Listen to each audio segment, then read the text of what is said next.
versos 13 a 16. Mateus capítulo 5, versos 13 a 16. Senhor Jesus Cristo ainda está proferindo o seu sermão, conhecido como Sermão do Monte, e depois de pronunciar as bem-aventuranças, Jesus diz assim: vós sois o sal da terra. Ora, se o sal vier a ser insípido, como lhe restaurar o sabor? Para nada mais presta, senão para, lançado fora, ser pisado pelos homens. Vós sois a luz do mundo. Não se pode esconder a cidade edificada sobre um monte, nem se acende uma candeia para colocá-la debaixo do alqueire, mas no velador, e alumia a todos os que se encontram na casa. Assim brilhe também a vossa luz diante dos homens, para que vejam as vossas boas obras e glorifiquem a vosso Pai que está nos céus. Eu quero conversar um pouco com vocês hoje sobre o tema uma igreja influenciadora. Uma igreja influenciadora. No texto que nós acabamos de ler, Jesus deixa de pronunciar as bênçãos, as bem-aventuranças, para tratar das responsabilidades. Ele faz uma transição daquilo que somos para aquilo que devemos fazer. Fica claro pelo ensino do Senhor Jesus Cristo que a igreja que foi tirada do mundo, está no mundo, não é do mundo, mas é enviada de volta ao mundo como testemunha no mundo. Desta forma, a igreja e o mundo são diametralmente opostos, absolutamente diferentes. A igreja que tenta ganhar o mundo, imitando o mundo, não entendeu a sua vocação. A igreja só pode impactar o mundo e influenciar o mundo na medida em que ela é absolutamente diferente do mundo.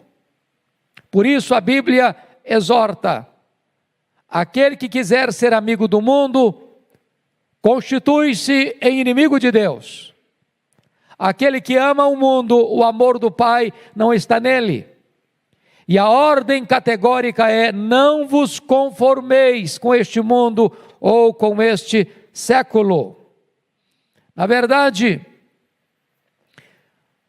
nas bem-aventuranças, Jesus Cristo já deixou claro que o mundo odeia a igreja e persegue a igreja, mas a igreja é chamada a servir ao mundo, que a odeia e a persegue.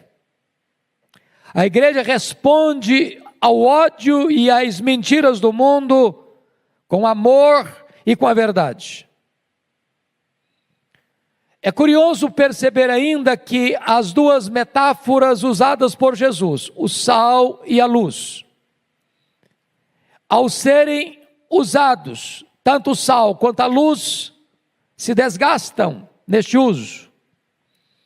Em outras palavras, Jesus está querendo nos mostrar que a nossa espiritualidade não pode ser egocêntrica. Nós estamos a serviço de Cristo no mundo, desgastando-nos, e na medida que nós nos desgastamos como uma vela, brilhamos até o fim. É curioso que nas duas metáforas usadas por Jesus, sal e luz, descreve com total clareza que o sal exerce a sua influência internamente, sem ser visto, mas a luz exerce a sua influência externamente, sem que ela deixe de ser vista. Então, dito isto à guisa de introdução, eu gostaria de olhar com você estas duas metáforas que Jesus usou para descrever o tema uma igreja influenciadora. A primeira figura é a igreja como sal da terra. Confira comigo o verso 13. Vós sois o sal da terra. Ora, se o sal vier a ser insípido, como lhe restaurar o sabor? Para nada mais presta, senão para lançado fora, ser pisado pelos homens. Vejam vocês que assim como o sal é diferente do local, do alimento onde ele é colocado, assim também a igreja é diferente do mundo onde ela está inserida. E esta figura do sal enseja-nos algumas lições. Em primeiro lugar, o sal é antisséptico e o sal inibe a decomposição. Essa é a primeira característica do sal. E esta figura usada por Jesus, certamente era mais eloquente naquela época do que podemos compreender hoje, porque esse texto está escrito num período que pré-existiu a refrigeração. Desta forma, a única maneira de preservar naquela época os alimentos da decomposição era o uso do sal. O sal impede a putrefação dos alimentos, preservando-os da corrupção. Meus amados, este fator ainda é usado até hoje. Aqui no Brasil, sobretudo, há uma iguaria muito apreciada, mormente no Nordeste brasileiro, que é a carne de sol. E então o que acontece? O sal preserva a propriedade daquele alimento, para que ele não se corrompa, dando inclusive sabor. Em outras palavras, a presença da igreja no mundo inibe a decadência desenfreada do mundo, para que habitar neste mundo seja algo suportável. A igreja de Cristo tem uma espécie de papel antisséptico neste mundo. Em outras palavras, irmãos, uma das funções da igreja no mundo é impedir que este mundo se autodestrua, que este mundo pise no acelerador, avançando de maneira indômita, célere e sem freios rumo à destruição. Jesus não disse que a igreja é o mel do mundo, mas disse que a igreja é o sal da terra. E para que o sal seja útil, ele tem que ser esfregado na carne, e ao selo ele arde, mas seu resultado é preservador. É claro que Jesus não disse que a igreja é o sal no saleiro. A igreja não deva ficar presa nas prateleiras do poder eclesiástico. A igreja que foi tirada do mundo deve estar no mundo, sendo diferente do mundo, para coibir a decomposição do mundo, influenciando, transformando, salgando, temperando, abençoando. Agora notem, com isso Jesus está querendo dizer que a igreja só pode influenciar o mundo se ela está presente lá. A igreja não é um gueto. A igreja não vive intramuros. A igreja não se isola. A igreja não pode apartar-se do mundo, porque ela tem que estar presente para influenciar. E quando você olha a história, você vai perceber que na verdade, a igreja presente na sociedade, em todos os setores da sociedade. De que maneira? Através de seus membros, em todos os níveis da sociedade, em todos os setores da sociedade, na política, no comércio, na indústria, no campo, na educação, na saúde, na segurança. Quando o crente está presente em todas essas áreas da sociedade, esse crente está lá como um fator antisséptico para frear a corrida galopante rumo à destruição. Ele é um freio moral na sociedade. Se nós olharmos na história, as grandes conquistas, os grandes avanços, os grandes benefícios da sociedade são fruto do cristianismo, como o sistema universitário, por exemplo. Foi o cristianismo que introduziu as artes, a música, a pintura, a literatura. Foi a igreja cristã que iniciou o grande movimento beneficente no mundo ocidental. Foi a igreja que restabeleceu a dignidade da mulher, da criança. São os princípios do cristianismo que levou o mundo a vencer a vergonha da escravatura, do tráfico de gente, de seres humanos.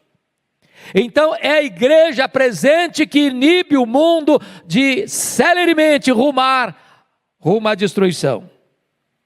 Mas a segunda coisa que esta figura traz para nós é que o sal, além de ser antisséptico, o sal é também o condimento que dá sabor.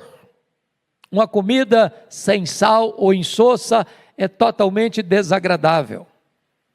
Se o mundo fosse deixado à sua própria sorte, sem a presença da igreja de Deus, a vida perderia o sabor, perderia a alegria, porque a Bíblia diz que é na presença do Senhor que tem alegria, e o cristão vive na presença do Senhor, o cristão anda na presença de Deus, e quando ele está presente na sociedade, as coisas passam a ter melhor significado e mais sabor na vida, no casamento, na criação de filhos, na família, no trabalho, em todos os setores da sociedade. É necessário que haja ali a presença do sal para dar sabor.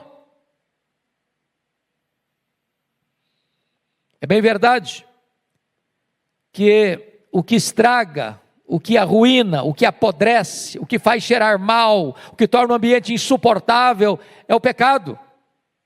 O pecado é maligníssimo, o pecado cansa, o pecado adoece, o pecado enfraquece, o pecado tira o sabor da vida, o pecado leva as pessoas a desistirem da própria vida. É por isso que a presença da igreja é tão importante, porque é a presença da igreja que dá sentido à vida e dá sabor, porque a igreja apresenta Jesus, aquele que pode transformar, aquele que pode libertar, aquele que pode perdoar, aquele que pode salvar.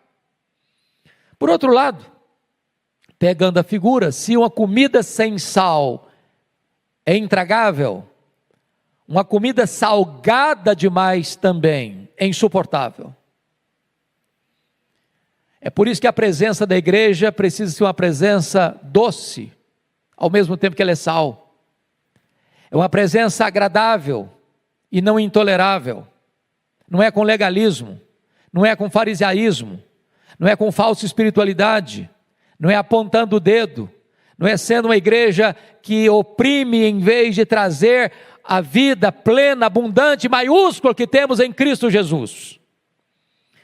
Mas a terceira coisa que esse texto pode nos sugerir, que a figura do sal, além de ser antisséptico, além de dar sabor, o sal provoca sede.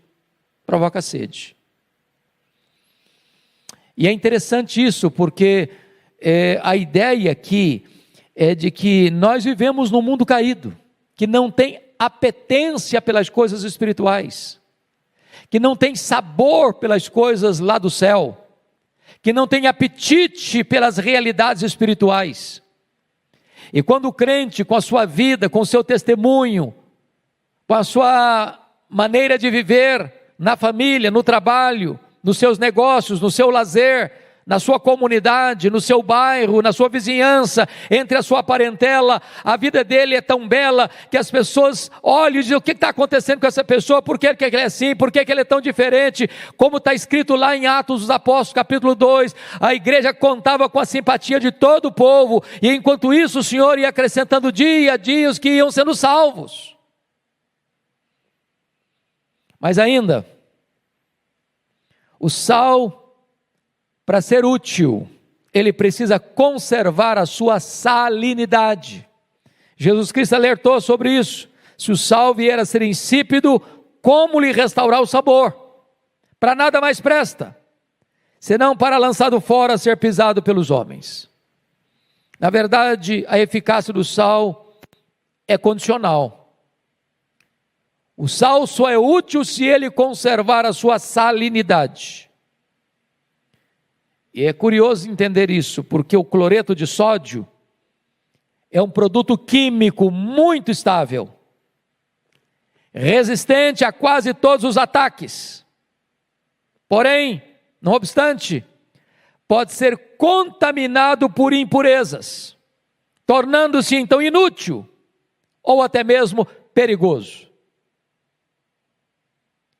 Se o cristão perder a sua pureza, se ele se imiscuir e se misturar com aquilo que não é compatível com a fé cristã, na sua crença, nos seus valores, na sua vida, na sua prática, e a vida dele perder essa característica de ser íntegro, de ser legítimo, de ser puro, de ser um representante do Cristo vivo no meio da sociedade, ele perde a sua salinidade, e perdendo a sua salinidade, perdendo a irrepreensibilidade do seu testemunho, ele não tem mais utilidade nem para ser adubo, precisa ser chão para ser pisado pelos homens. Então fica aqui o alerta para você e para mim, da necessidade de conservarmos a salinidade para sermos uma igreja influenciadora na sociedade. Pois bem, deixe-me agora olhar a segunda metáfora que Jesus usou. A igreja é a luz do mundo. Versos 14 e 15. Então, a primeira coisa que eu gostaria de ser claro com você é que se o sal influencia internamente, sem ser visto, a luz influencia externamente, sem poder de deixar de ser vista. Ser vista por todos, servir de guia, servir de advertência. A vida seria insuportável sem a luz. É por isso que na obra da criação, no primeiro dia, Deus criou a luz. Haja luz e houve luz. A luz foi a primeira coisa que Deus trouxe à existência, porque sem a luz este mundo seria um vazio obscuro. Em outras palavras, meus irmãos, a vida da igreja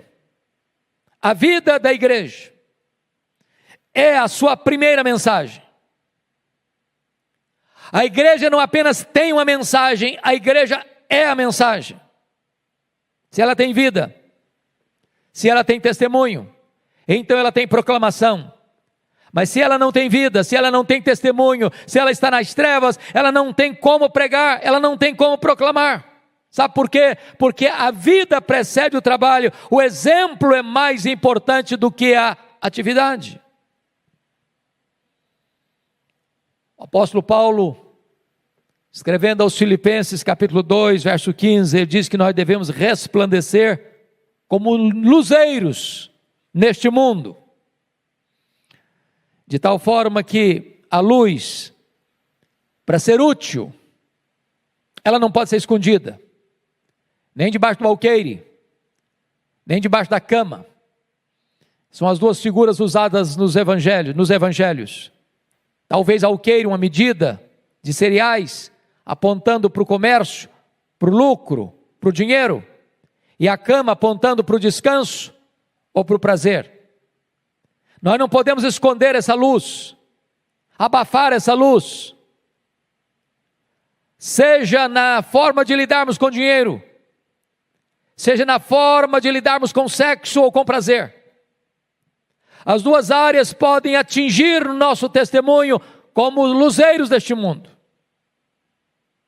Então, eu gostaria que nós olhássemos aqui algumas lições dessa metáfora usada por Jesus. A primeira delas é que a luz, em qualquer lugar do mundo, é símbolo da verdade. O mundo jaz do maligno. E o maligno é o pai da mentira. Seu reino é um reino de trevas. Há mentiras filosóficas, há mentiras morais, há mentiras espirituais. E desta forma, queridos irmãos, as pessoas são prisioneiras pelo engano desta mentira. A verdade traz luz, a verdade é luz. E diz a Bíblia que a luz resplandece nas trevas e as trevas não prevaleceram contra ela. O mundo jaz nas trevas. E estas trevas não são ignorância, porque há muitas pessoas que galgam os degraus mais altos do saber humano, chegam ao apogeu da academia, do conhecimento, das artes, da ciência, do saber, e não obstante estarem no pico dos montes do saber humano, ainda jazem mergulhadas num caudal de trevas, porque essas trevas são morais e espirituais também, e sobretudo, a presença da igreja, portanto, aponta o caminho da verdade, porque prega Jesus e Ele é a verdade, porque abre a Escritura e expõe a Escritura, e a Escritura, a palavra de Deus, é a verdade. E quando o homem tem um encontro com Cristo, ele não anda mais em trevas, ele não fica perdido, sem rumo, sem direção na vida, porque aquele que segue a luz sabe para onde vai, ele não cai em abismos. Mas em segundo lugar, no mundo inteiro a luz é símbolo de pureza, de impureza. A luz é símbolo de pureza. A escuridão, as trevas escondem a sujeira do pecado. O pecado é imundo, a iniquidade se aninha sob as asas da escuridão. Na escuridão do coração humano, sem Cristo e não regenerado pelo Espírito Santo, ali está aninhado todos os maus desejos, todos os maus desígnios, o adultério, o roubo, o assassinato, a mentira, a maldade, a promiscuidade, tudo isso está lá de trás das cortinas, na escuridão. Até que chegue a luz, até que a luz acende, e as pessoas podem ver onde está a sujeira.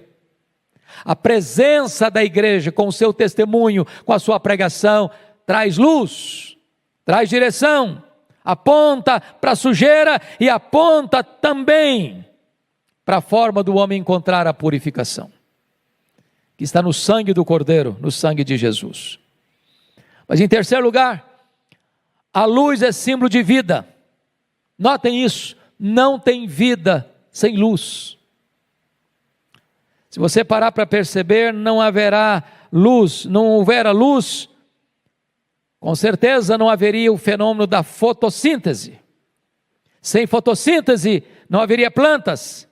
Se não houvesse plantas, não haveria oxigenação. Se não houvesse oxigenação, não haveria condição de sobrevivermos.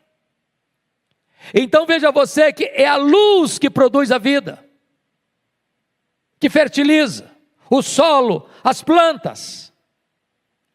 Essa figura aponta para a igreja precisa brilhar, e na medida que ela brilha, resplandecendo a glória de Deus, na medida que ela brilha, refletindo a luz do seu Senhor, que é a verdadeira luz que vindo ao mundo ilumina todo homem, aí começa a existir vida. Vale destacar que Jesus Cristo no Evangelho de João usou 7 afirmações muito interessantes para se autodefinir. Ele diz assim: eu sou o pão da vida, eu sou a luz do mundo, eu sou a porta, eu sou o bom pastor, eu sou a ressurreição e a vida, eu sou o caminho e a verdade e a vida, eu sou a videira verdadeira. Porém, destas 7 figuras, uma delas ele reparte conosco. Ele disse em João 8,12, eu sou a luz do mundo. Mas ele diz aqui em Mateus 5,14, vós sois a luz do mundo. É importante você entender isso, porque a igreja não é luz do mundo na mesma medida em que Jesus é luz do mundo. E eu vou lhe fazer uma pergunta muito simplória. O sol brilha? E a sua resposta óbvia é: claro que brilha. Por que o sol brilha? Porque o sol tem luz própria. Jesus é a luz verdadeira porque ele é o sol da justiça, ele tem luz própria. Deixe-me fazer uma segunda pergunta: a lua brilha? E você responde sim, a lua brilha. Mas como a lua brilha? A lua não tem luz própria. A lua só brilha na medida em que ela reflete a luz do sol. Pois eu quero lhe dizer que a igreja não é luz do mundo, como Jesus é luz do mundo. A igreja só é luz do mundo na medida em que ela reflete a luz de Cristo, porque Ele é o sol da justiça. Quando a igreja está presente, ela comunica a vida, porque ela reflete a luz daquele que é a vida.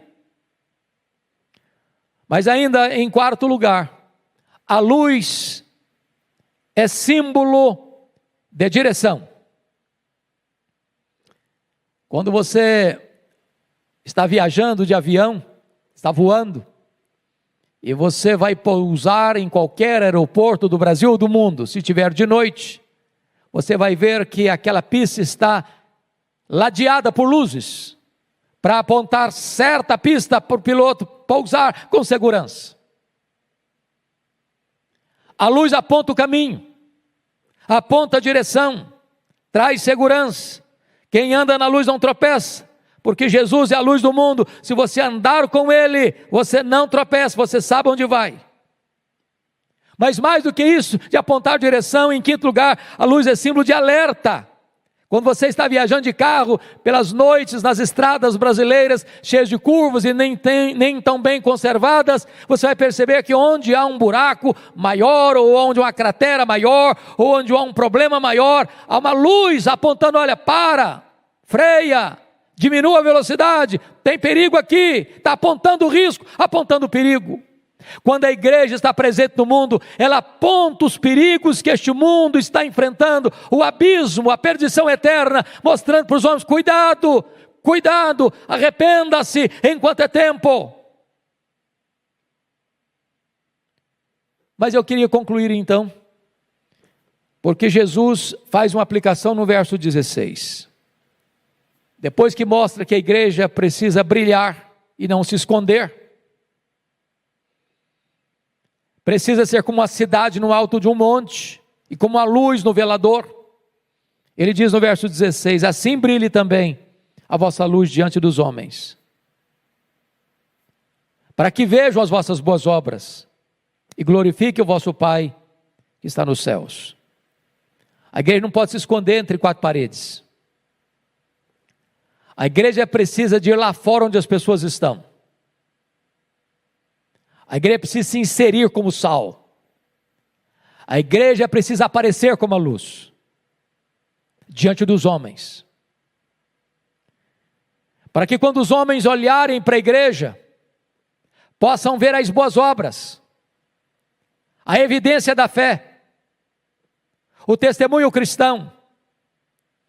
E quando o mundo, os homens olharem para a igreja e verem nela suas boas obras, o mundo não exaltará a igreja, o mundo exaltará o Deus da igreja, o Senhor da igreja, para que vejam as vossas boas obras e glorifiquem a vosso Pai que está nos céus.